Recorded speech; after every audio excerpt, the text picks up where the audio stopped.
So we did it a second year. And that year we got close to 20 people from the church. It still felt good. And people were learning and growing, and the stories seemed just as powerful, if not more powerful.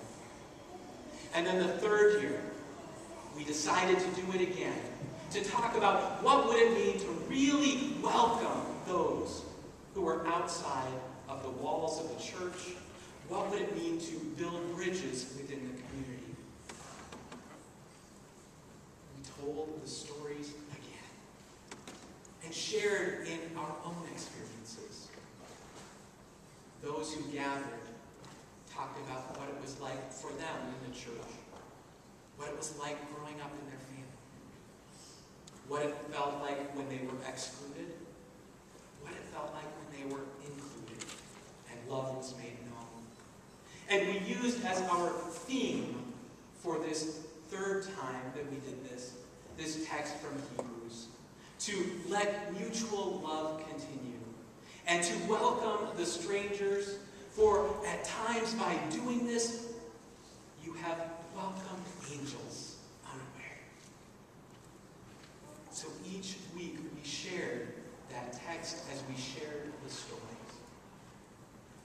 And that go round, we had usually between 50 and 60 people at the church.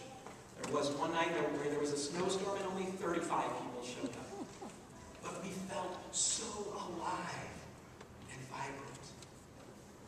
And what was powerful is that the conversation didn't stop.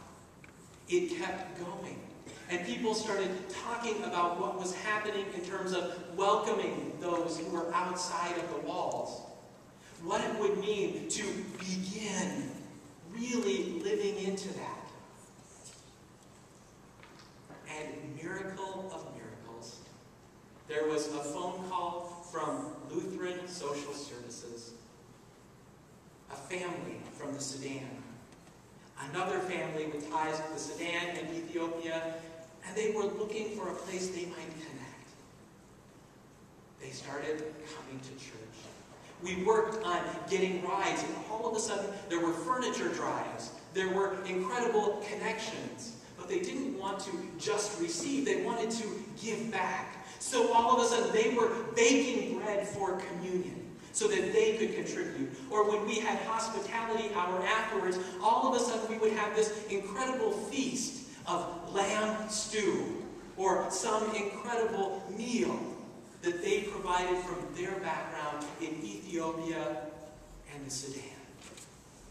It became this incredible witness to community, and people were welcoming, receiving them, and letting this mutual love grow and flourish. Not too long after that, a lesbian couple with a teenage son showed up. The son had multicolored hair and earrings. The people had not had an open lesbian couple in the church, but they were welcomed with open arms. It became this incredible mix. Next, there was a family from Brazil who showed up, and more people from the Dominican Republic who had moved to New York and then further north to Massachusetts. What an incredible place and time for welcoming, for living out this mission of opening the doors and inviting and listening to what was going on. People who very easily could have been on the sidelines came in, welcome, part of the community. Here at Calvary, there has been that similar journey.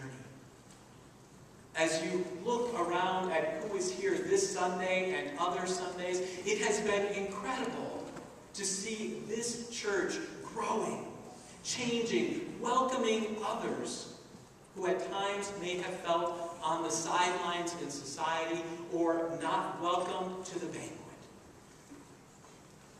But here in this place, we have developed the conversation and will continue to develop it in terms of what does it mean to continue to welcome, to be a thriving and growing place where all can gather at the table. It was powerful also this last week, and I know that many of you were here in this place. We had a celebration of life for Eric Rudrud, who passed away. But because of the work that has been done in this sanctuary and in this church, here, seated at the front of our sanctuary, were 3 of Eric's housemates in their wheelchairs. 3 people who, in many ways, may not be normally welcomed into a worship space,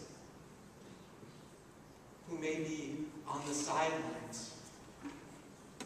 Maybe because in some places they would make a little too much noise, or people might feel that they are a little disruptive. But what an incredible gift. Not only for them to be able to be here to remember fondly this one with whom they have lived and shared a life, but what a gift for us to see all of us gathered in this place. That in that time, people who were poor and rich, people who were able or differently abled, men, women, people of all different political and ethnic stripe and difference, could gather here in this place. Isn't that the promise, the parable, the story that we are invited to tell? That as we come as beloved child or children of God, as we come to this place, recognizing that giftedness and being welcomed in closer, that we look around and we see the strangers here and on the street, that we might further welcome and engage. And from there, we recognize that there are angels here in our midst. And perhaps without knowing, we are entertaining them, living together into this promise, the richness